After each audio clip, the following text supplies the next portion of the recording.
Hey everyone, Sandy Smith here. Welcome to my channel. I'm going to be editing a photo or two today in Lightroom, which is a piece of software in Adobe Creative Cloud. I do have a course on mastering Lightroom, but please feel free to stay here and see how I edit photos. My goal in this is to make everybody that absolutely wants to, no matter what level you're at, if you take great photos with your iPhone, then maybe Lightroom isn't for you, but what I'm trying to say is that whatever your current level of knowledge is, I hope you can get something from this. And there's no secrets. I'm showing you my raw files and exactly how I edit them and what you can do. But of course, oh, my puppies just went racing by the window. You might be able to see it over here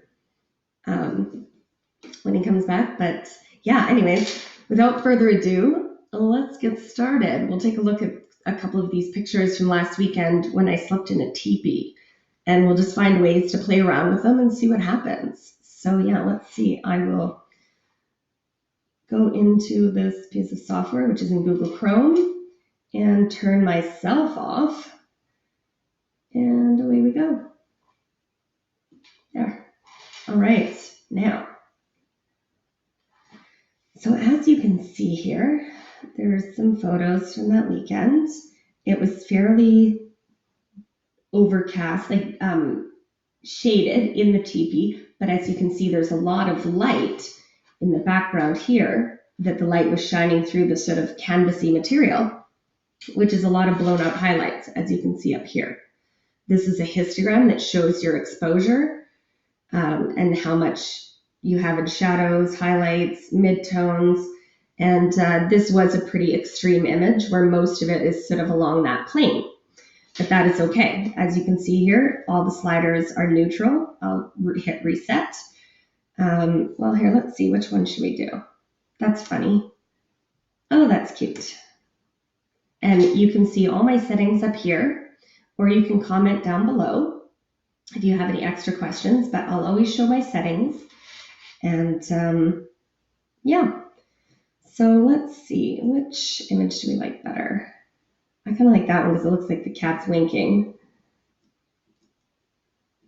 Funny kitty. Let's do this one.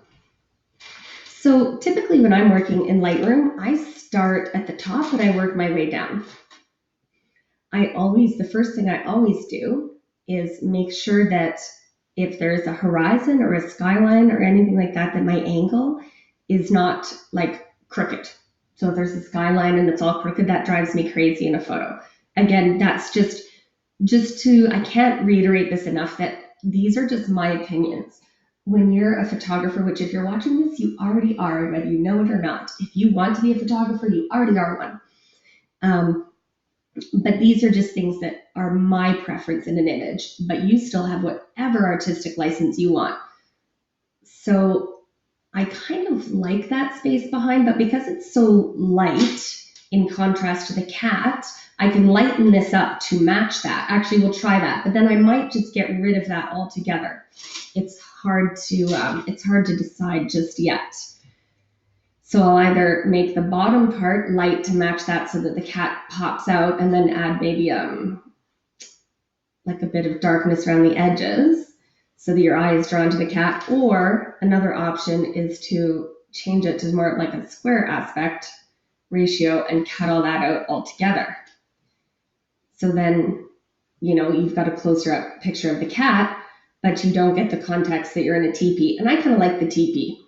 So we're going to go with that for now because it also gives me a better chance to show you how to correct certain things like this. So I'm happy with the crop and I'm happy with the angle. I'll just slightly, there we go. And see, now if I just wanted to raise the exposure till the cat was exposed properly, or not properly, but till the cat was exposed nicely, then the back gets really blown out. So what we can do is we can do that in only part of the image. Oops. I never know which way it's going to be, up or down. So I always slide the exposure. Oh, I had it right. And then move it accordingly. So we would move it to down here. And then already there, you can see it matches a bit better. We can also then come down to highlights. Now for contrast, a lot of people like a fairly contrasty image, which would be contrasty. And it's very cool. It just depends on your look. My look tends to have a little less contrast in it. I like the sort of smooth, saturated. It's just my own personal style, but again, that's just personal preference. But if you see here, the highlight slider, I'm going to slide this down, and then look what happens to the teepee behind. So there, it's super blown out highlights, and then you can see in the histogram up here as well what's happening in the highlight area. Oh, there, that'll show you the blown out part. So let's do that for the sake of this exercise.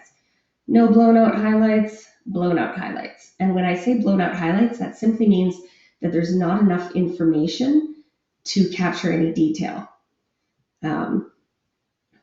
So I'm pretty happy with it about like that, I think.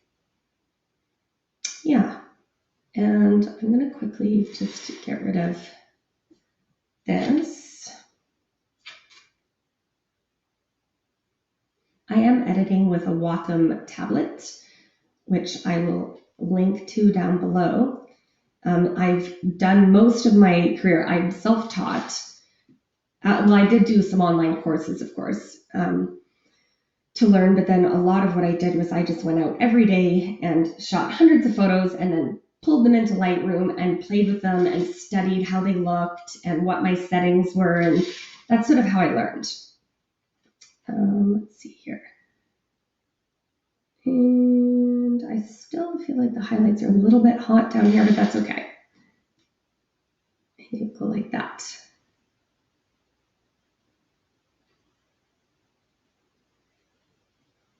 There we go. And then if I wanted to just lighten up the cat just a slight bit more, I could go, I'm going to go into, I'll explain these in another video. These are also in my course. I also have custom ones for sale that will be out in my store in the next couple of months. But I'm going to go to add light, which is basically just adjusting these sliders in a circular form. So I'm just going to do that here.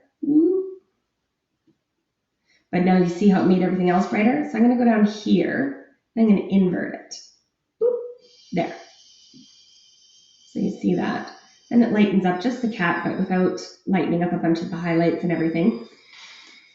Now, if I wanted, this isn't really an image I would take into Photoshop. This is just kind of like a cute image I could give the owner of the property and something that's good to show you highlights in an image. But I will definitely want to sharpen the eyes a bit. Or I would pull them into Photoshop and do it there. But let's do this. Let's go up here, close in on that area. So you can see how pixely it is there. I'm going to go back a little bit. Oops. Actually, I don't think those eyes are terribly in focus that I'm looking at it this close. I think that the focus is right here, and it slightly missed that. And since I'm only at 1.8, I should have been at maybe 2.8, and then it would have had that in focus. But you can't tell from here. But for me, if this was an image that was going to go on stock or something, I would actually delete this image because I'm incredibly particular about things like that. So again, I'm going to sharpen, which means over here, it's adding clarity and a little bit of sharpness. And I'm going to zoom in a bit, and I'm just going to sharpen that eye up. And I'm just coloring on it. If I wanted to show it, I could do this. Oop. Oh, actually, that's pretty accurate. Good job, Sandy. And that shows what it is, but I don't prefer that method. Although when you're starting, it might be very effective for you. I just personally find it distracting. And I'm going to go done. And then I'm also going to scroll down. Oh, I see a couple of my dogs outside running around. I'm going to go down here. And I'm going to check out the sharpening a bit.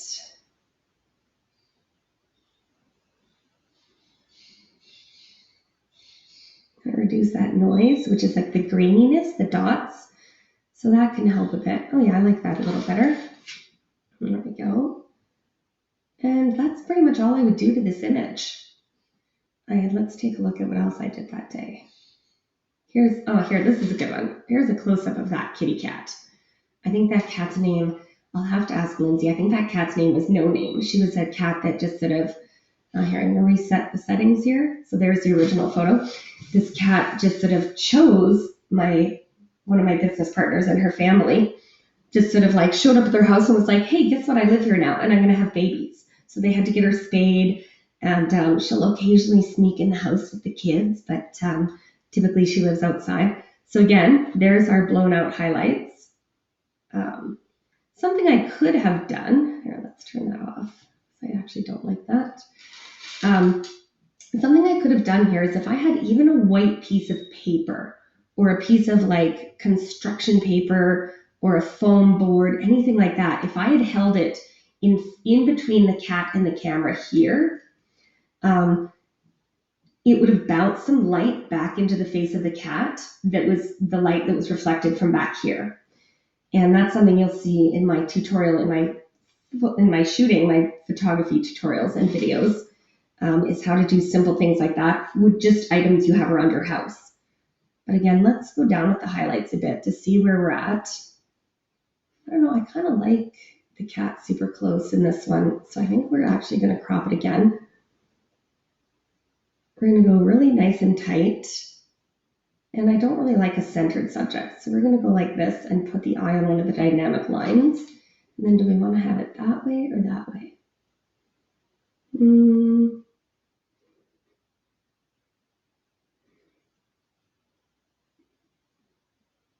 This way has less colors to quote unquote distract in the background, but I don't mind colors and stuff like that in the background. That's always been my personal preference. But I don't like how it's cut off just at the feet. So I'm going to go up a little higher. So it's more of like an intentional cutoff. So there we go. That's the crop I'm going to do. Now, oops, how did we do that to the highlights? Now we can put the highlights sort of back to normal. And then the shadows, if I wanted to do a really quick fix of, say, the eyes, I would just pull my shadows to the right. Look at that. Without doing anything else, just a crop and a shadow pull to the right, good to go. That's how much a difference you can make just by popping those shadows. That's something that's super handy to do if you listen to my podcasts or anything like that. That's a super easy editing trick, which I'll also show you how to do on a phone to fix photographs where the background is very well exposed, but your subject is a bit dark in the foreground, or this is great when photographing black dogs or people with very dark to black skin. This is something that's very, very, very handy to use. And I don't think I'm going to do too much more to that image. I could add a little vignette to it if I wanted. And see that difference there? It just sort of pulls your eyes away from the background and into the cat more, centers them in. Now for this one, we're going to pop it super quick. I'm going to go Command E, which is going to pop it right over to Photoshop. And we're going to do a quick edit on the eyes. I'm going to take this bracelet off. It's probably jangling and making a lot of sound in the video for you. Convert the documents. Don't worry about this stuff yet. That's advanced color management. But here we go. And the first thing I'm going to do is copy. Now, I'm self-taught in Photoshop. I've only been using it for a couple of months. Other than I used to maybe like remove a leash or like a speck on somebody's face. But as far as doing anything else in Photoshop, I'm very new to it.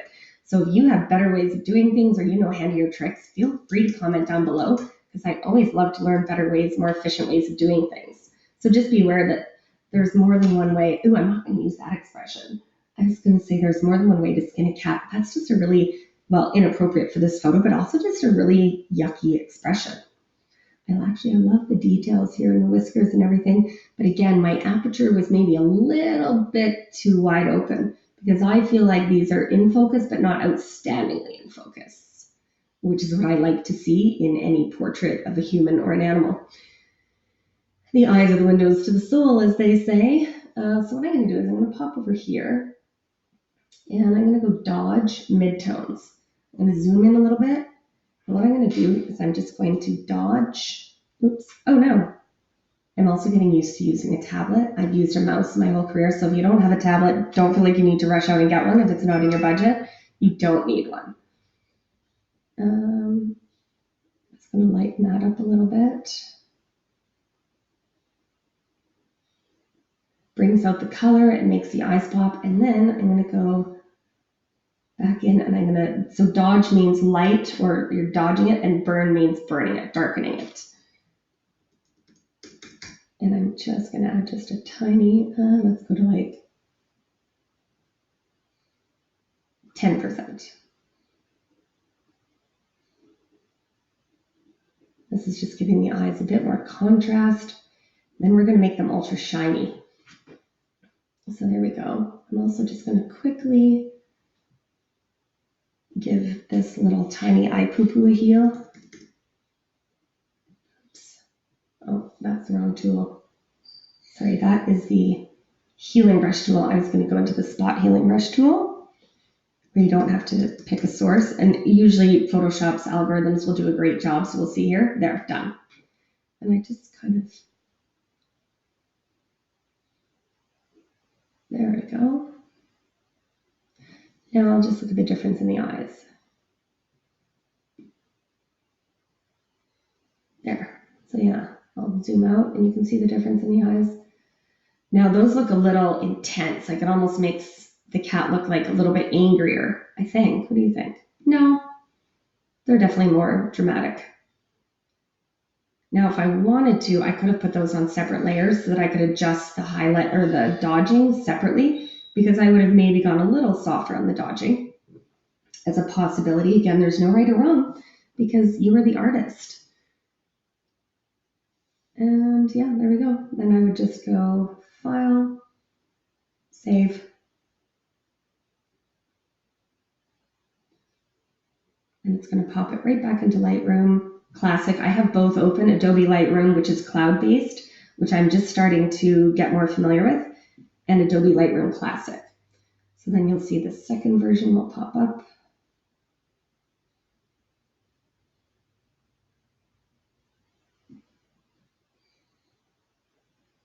It's just taking a moment. So now if we go back and reset this one, here's our original image, and here's our finished image. So original image, finished image. Now looking at this again, I actually kind of like that negative space around. It gives it a whole different look, but again, it doesn't really matter. It's just a personal choice. And let's see what else I have. Oh, I have some cool shots from the teepee here. At nighttime, you could lay in it, like you're like, there's the door, and then looking up at nighttime, it was all dark in here with the fire, so the light of the fire was dancing around, and you could see the stars, like the black. So that's something that I want to photograph. I was just figuring out the best way to do it. Let's see what else we have here. Oh, here's some goats. Let's do an under 3-minute edit on this. So let's see, it's 9:05. Which one do we want to do? This one here, the eyes are out of focus. I used too shallow a depth of field, which was 1.4 there. So this one to me looks like it has better detail in the eyes. Yes, perfect. So let's take this cutie goat and quickly fix it. This is for a homesteading channel. There, brightening up the exposure did a world of good, but now you see here the highlights look a little too lacking detail for my taste. So I'm going to drop those highlights down and then boom. That's almost, seriously, almost what I would leave it at. I would, again, like I just said, I always straighten first and then I did not do it.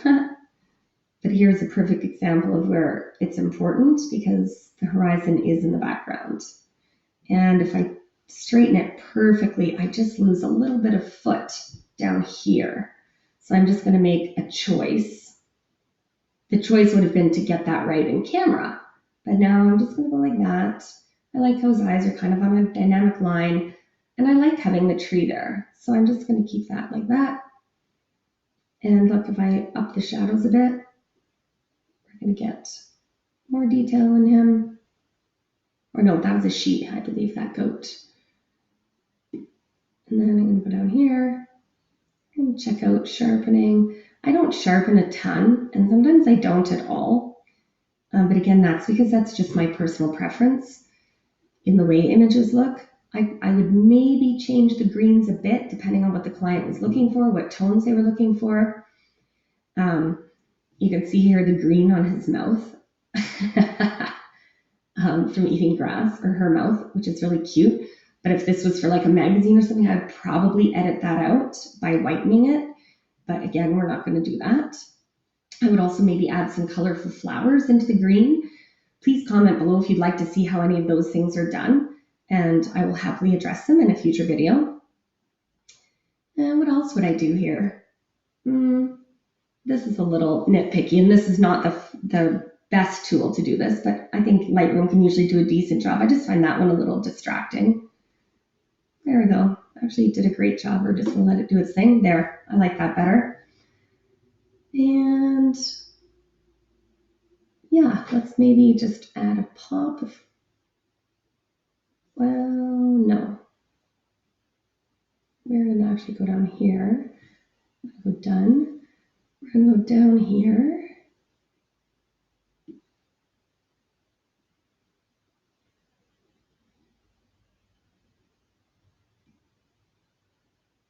There we go. I know that with my Sigma 35mm lens, the lens corrections are usually pretty essential. And then if I wanted to add a vignette, I would, and I don't know if I want to or not. This would also be good to have negative space, like if somebody wanted to write something like grown in Alberta or something like that. Or I would pull it into Photoshop and make the outer part of it even larger, like say over here, if I hadn't shot it for that, but then somebody wanted to use it for that, I would expand it out to the side there, probably to the left, so the words were to the left. And that's quite easy to do in Photoshop. But I think we're going to leave that there for now. Again, please hit like, subscribe if you enjoy this content, and I will happily send more and more that you can come look at anytime. And yeah, I'm never gonna, no secrets. I'm gonna show you everything in my raw files, and you can always see my settings and ask any questions. And this was super fun. Thanks for joining me, and I look forward to seeing you next time. Have an awesome day. Make good choices.